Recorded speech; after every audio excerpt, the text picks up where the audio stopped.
Hi, everybody. This is Ian. Welcome back to Introduction to Folklore, and this week we're talking about occupational folklore. I happen to love occupational folklore. One of the things that we've been doing in this course so far is we've been talking about groups that you are more or less born into, that the circumstances of your birth are part of this sort of established world that you enter into. I mean, it's often implicit in religious folklore, although of course the possibility of conversion and apostasy is present.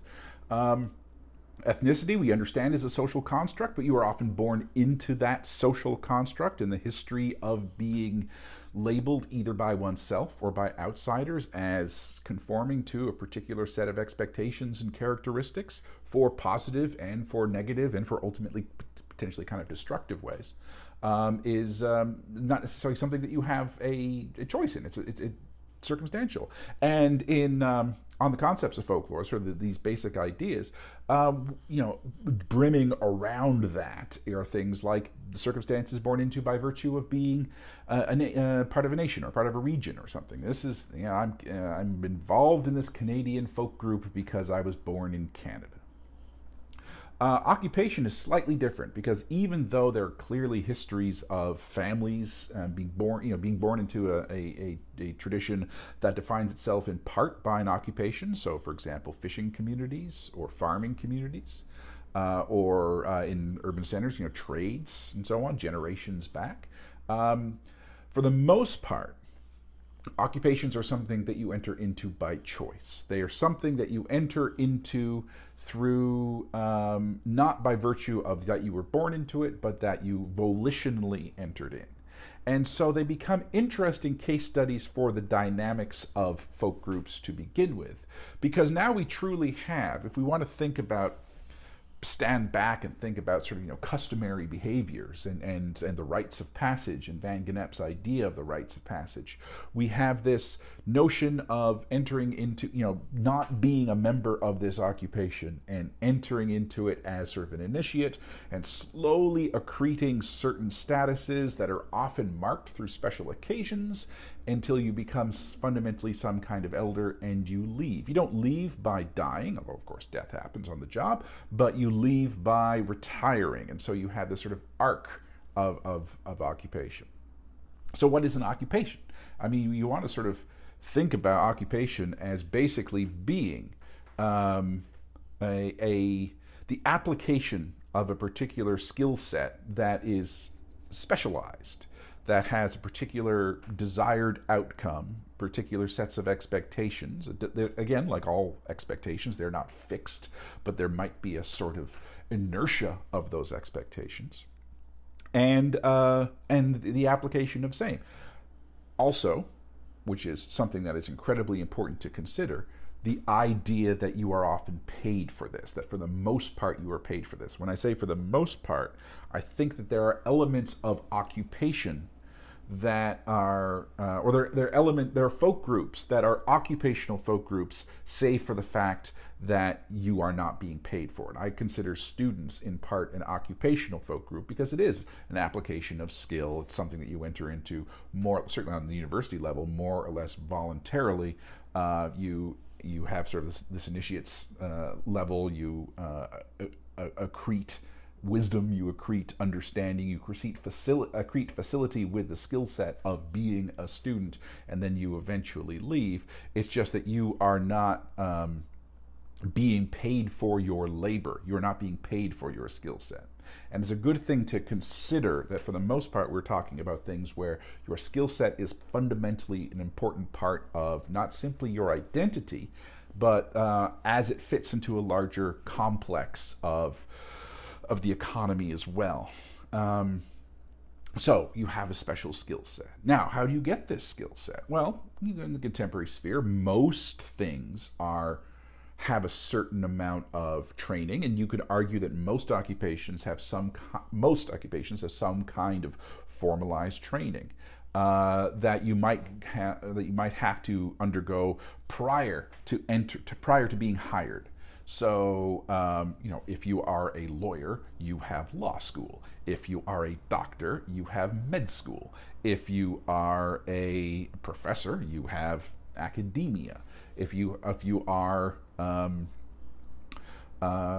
fireman, there are fireman colleges, some firefighter colleges. If you are police, there's like police training and so on. So your first day on the job, there's typically some set of official formal skills. One of the things that we can sometimes consider is this gross distinction between skilled and unskilled labor, where unskilled labor is basically defined as you do not necessarily need to have established or formalized or paid for the training that is required of this position prior to being hired.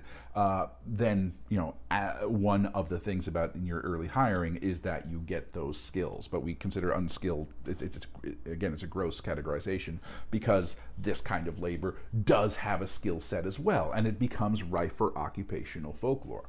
So I'm hovering between what is occupation and what is occupational folklore. But occupational folklore is basically the collection of performances, whether that is narrative, whether that is custom, whether that is joke lore, whether that is jargon, whether that is whether that is costume, whether that is demeanor,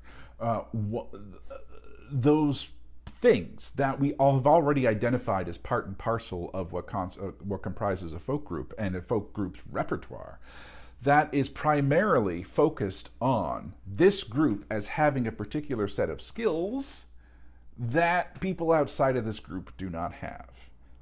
Often, again, in folklore, we talk about this sort of boundary thing. And so one of the things that we can talk about is, it's not necessarily a divisiveness, but I can tell this joke about, a particular form, because everyone in my workplace knows this form, and we can play around with it. And it's ha ha ha ha, because it's an important part of our life, this particular form. And no one who's outside of this workplace will really get this joke, and that's fine. And so we create these things that are, like in all folk groups, that are that reinforce the sense of groupness, in part because they require, in order to fully participate in them, they require a deep participation in the worldview of the group. So occupational folklore is basically that which emerges around a particular set of skills, the particular set of work techniques that are present in a group. And I say work techniques, which is a strange expression to use, but it's the expression that Robert McCarle talks about, where he talks about the canon of work technique. Robert McCarle is sort of one of the great theorists of occupational folklore and folk life, in that he is, his work on, he did work on fire jumpers, and the people who go into forest fires to try and stop them, and on firefighters in general, and his deep, long 30-40 year commitment to the study of occupational folklore and folk life. And one of the things he talks about is this canon of work technique. Canon is a good word that you probably hear every now and then. Canon is, it comes from, I won't go too deep into the etymology. Oh no, screw it, I will.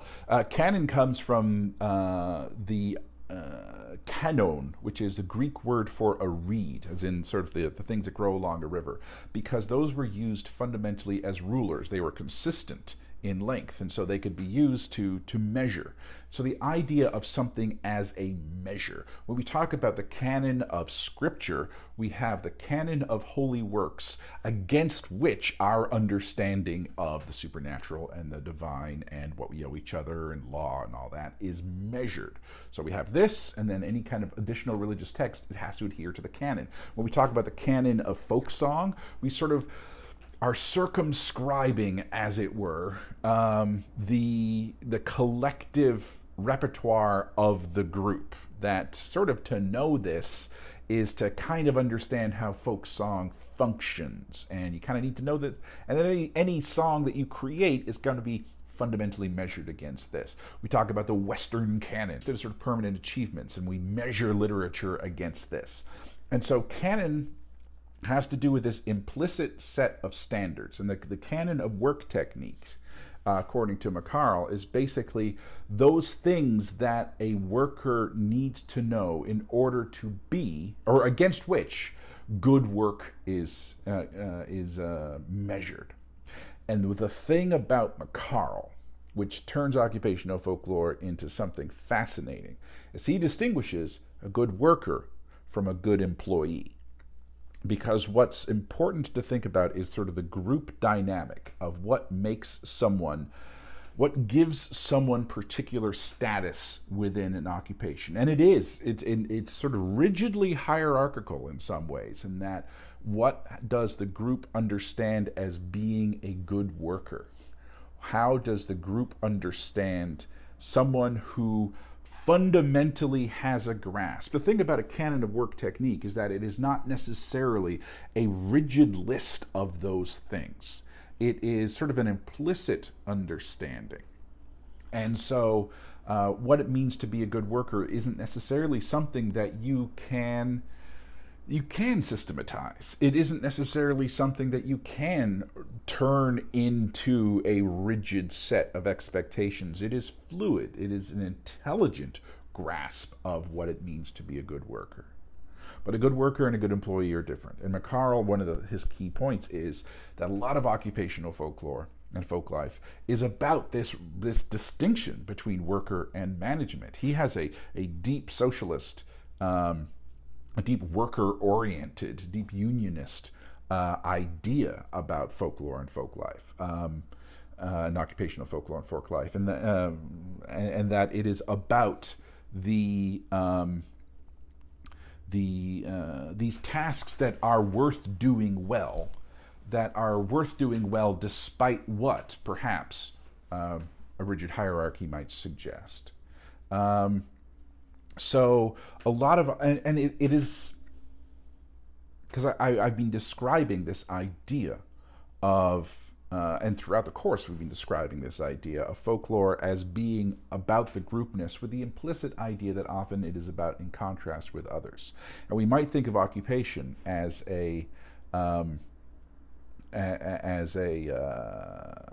one sort of collective whole, with management and worker as one.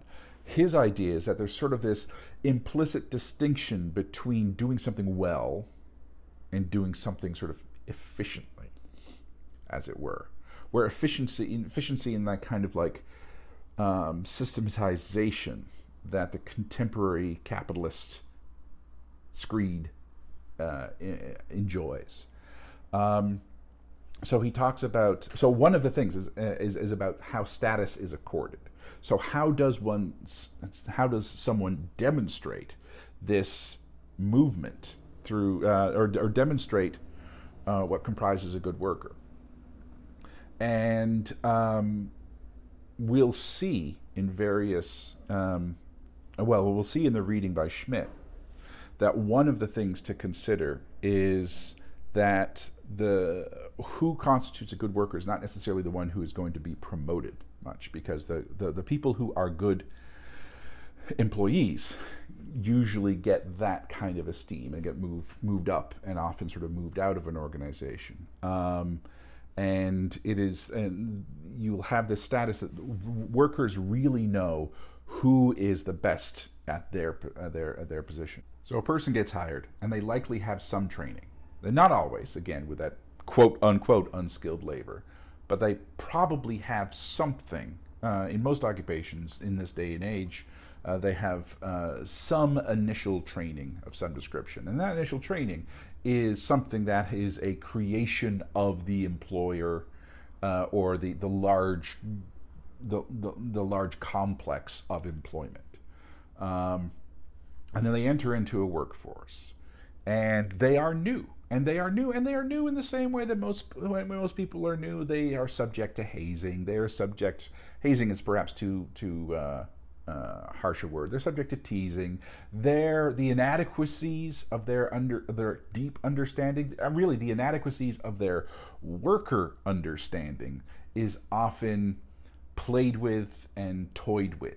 And again, it is this idea that if occupation is defined by the implicit understanding of how to be a good worker, new people do not necessarily know that. And one of the ways that understanding is taught is through prank and through play and through, you don't know how to do this. Blah, this is something you need to know how to do. Oh, newbie. And, it's playful and it's fun. And so the newbie has to go on some kind of, some kind of like a wild goose chase, or they are set up, they are played with in order to fundamentally teach them. And again, this isn't a functional thing. It's not like we're going to get together and we're going to teach this person. It's just like, it's the nature of groups that the young person is initiated by through a tiny little ritual, and it's usually prank. It's where there's confusion, what's going on. And so their training, their official training, is being supplemented and complemented by their fellow workers through action, through demonstration. It's like, come with me, I'm going to show you what to do. And sometimes it's direct. It isn't necessarily particularly performative. It's like, you do this, you do this, you do this, and everything is fine. And sometimes it is through play.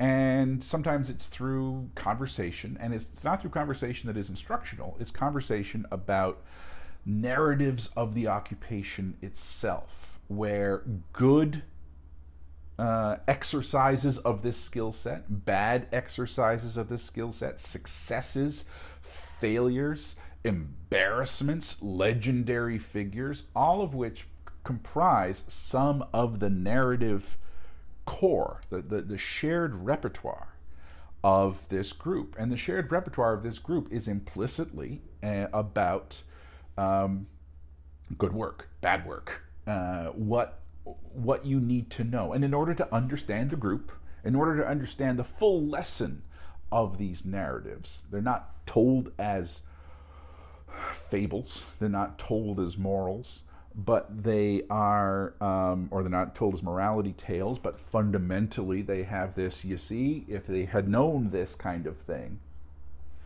they would have succeeded, or because they knew this kind of thing, they succeeded as well as they did. Those narratives are often where, because we're talking about worker solidarity, they are often directly about conflict with management, where we would be told to do it this way, but this person did it this way, and this person was proven out. So they're not anti-authoritarian. They're anti the blinkeredness of authority and management and so on. So that's part of the tension. And McCarl talks about the idea of cultural scenes when he talks about this, and that if you're looking for occupational folklore, often you can't necessarily find it at the moment that they are doing their occupation, because they're working, because they're doing this sort of thing. I mean, when they are at work, they're not necessarily engaged in performance. When a surgeon is doing surgery, they are talking to the people in the attendant, in the operating theater, about the surgery. They're not necessarily swapping anecdotes. I mean, I've seen MASH, so maybe they are on occasion, but for the most part, they are at the task at hand. It is when the surgery is over, and it's typically what might happen in what Goffman calls backstage spaces, where they do not have to present some kind of united front, but rather they are together with each other. Irving Goffman, where he talks about the presentation of self in everyday life, and you have this idea that people operate in performance teams fundamentally, and that when two different complementary but oppositional teams meet, there are sort of social scripts that occur. And he tells the front stage space, and that when you're dealing with when you go to a restaurant, you have a basic understanding of how to operate because you know the script of what it is to be a customer in a restaurant. The restaurant has an even more structured script. I mean, sometimes literally, welcome to Boston Pizza. My name is Jill. Can I take your order? Or what can I get for you today, or whatever. You know, the standard script, and then they are performing within this script, within this sort of loose improvisational but still formalized thing, and then they go literally backstage, or where the performance teams are not present to each other, and they drop that front and they sort of speak normally. And it's not necessarily confrontational, but they are no longer in this same kind of performative stage. And so we talk about backstage spaces. We talk about when they are not when they can drop one kind of script and talk amongst themselves within their group. You could think of backstage spaces in the way that's analogous to sort of cultural zones, like student rooms that are dedicated to international students or First Nation students or women students, where they're getting together, and it's like, this is not exclusionary, it's just that it's kind of easy to talk about this stuff when we don't have to do this presentation of self outside. But you can also talk about this. One of the great examples of backstage and front stage spaces is women's bathrooms at like bars and restaurants and so on, where it's like, I'm going to the bathroom too, and then they become a place to talk that is expressly, I mean, if you're talking about like a nightclub, which is, or a bar, which is fundamentally a machine for hooking up, for heterosexual hooking up, the backstage space is like, okay, well, I can drop this, and now we can sort of have talk. It's also a place to re-establish front and fix yourself up and go back in. Anyway, digress. Goffman, backstage, cultural scenes. So cultural scenes are these opportunities where one isn't necessarily at work, one isn't necessarily engaged, and one is talking. One is in that performative mode of hanging out, spending time. I mean, McCarl's work with firefighters was great because when you're not fighting a fire, there's an awful lot of time to kill. So there's hanging out in the station, and there's one of the things that happen. This is something that you can do with sort of the more mundane aspects. You can be, if you're like sort of cleaning the engine or doing whatever firemen do when they are firefighters do when they are not fighting fires but are still at work. And not necessarily rest, but when they can talk, and certainly when they are lounging, they can engage in playful, ludic talk. And one of the things that they can talk about is sort of the shared understanding of the place. So if you are ever interested in occupational folklore or folk life as an object of inquiry, you go to things like the lounges, you go to these offstage spaces where people can talk about their time. And now, again, it's not necessarily always a positive environment, because you might be in the presence of a annoying worker, and because someone who does not necessarily meet your understanding of what comprises a good worker. They might be a good employee, but they're not necessarily a good worker. So there's still like tensions that can exist. But that is where the engagement of talk happens. And so the cultural scene becomes the sort of de facto place for this to happen.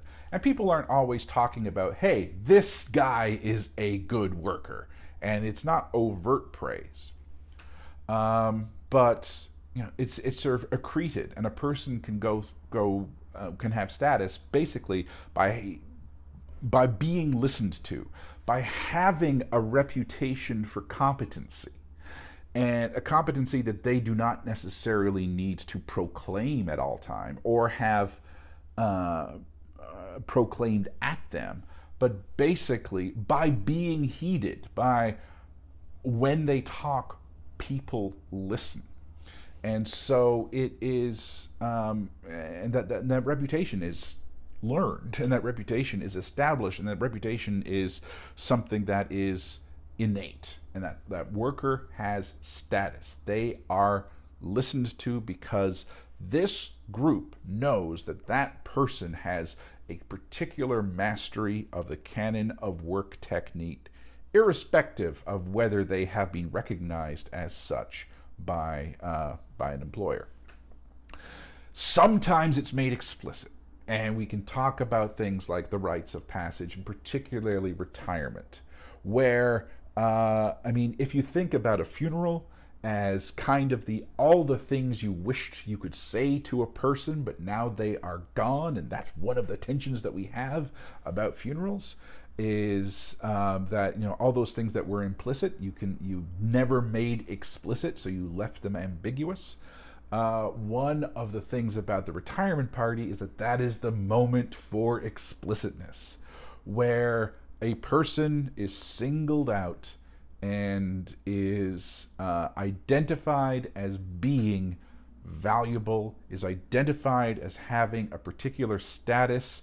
It's usually enshrined through narrative, through anecdotes. Often some of them are very funny, and then some of them are very sincere, and they are emotional moments, and they are classic Van Genepian rites of separation and, you know, go away from this place. And it's kind of a fascinating thing. And once you think about this idea, what I like about occupational folk life is, again, it's this idea of groups that you enter into by volition.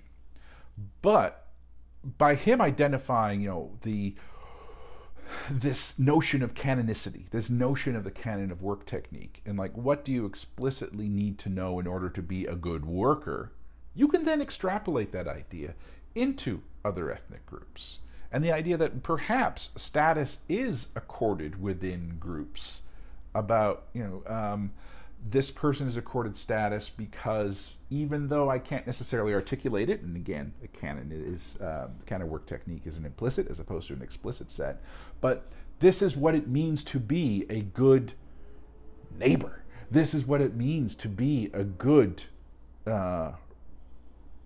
member of a religious community. This is what it means to be a good example to others, or whatever.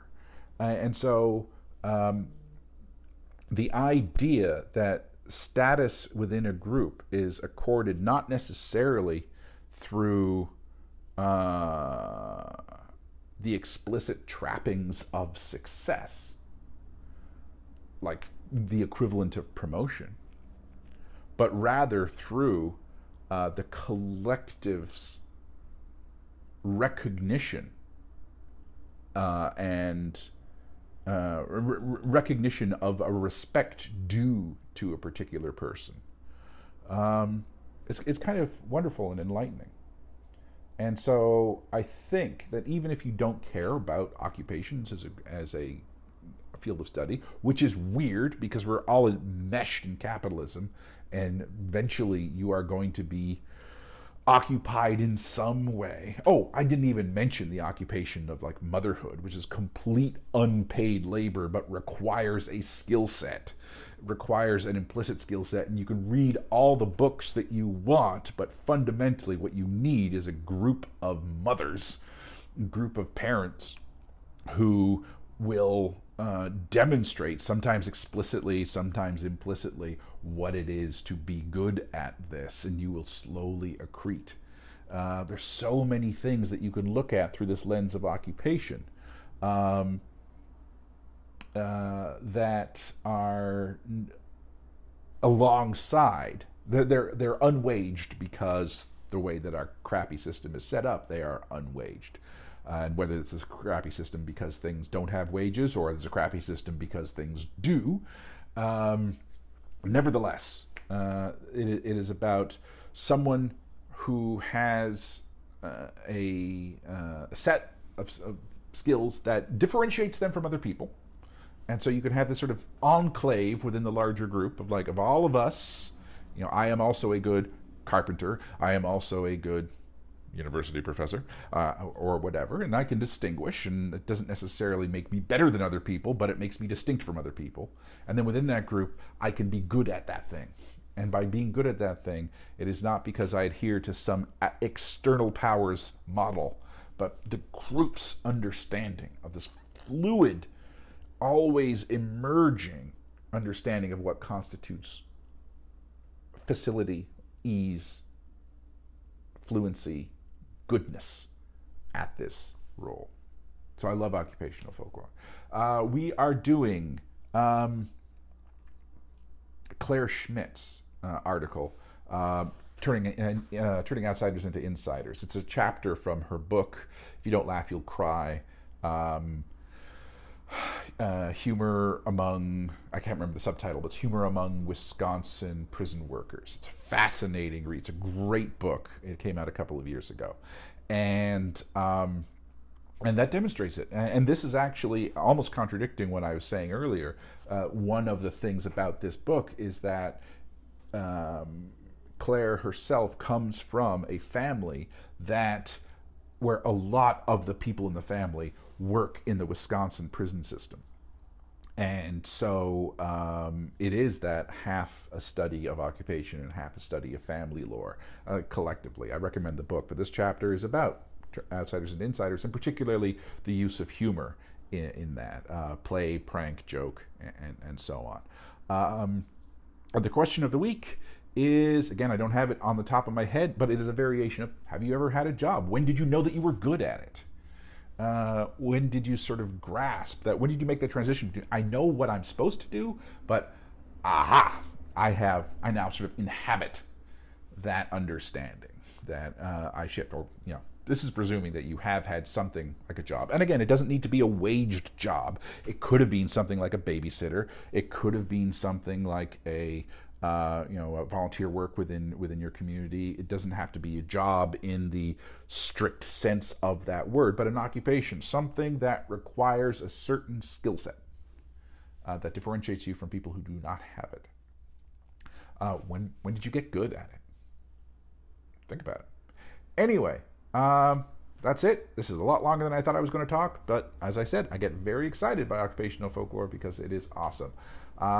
Be well, and I will talk to you later. Bye-bye.